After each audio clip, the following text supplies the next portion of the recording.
Here at ScrapsKC, we are doing small batch plastics recycling. It's all to help us learn that the real value of this versatile material is more than just single-use packaging. Let's make some longer-use products, like toys.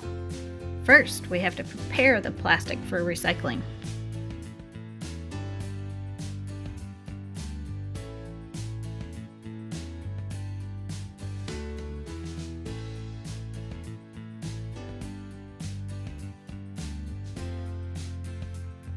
Finally, it is time to make a sheet of plastic that we can carve into a car.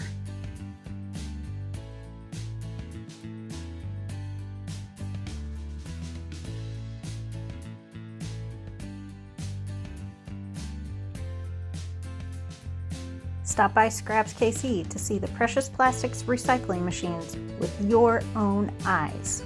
Then get your hands on your own rubber band race car.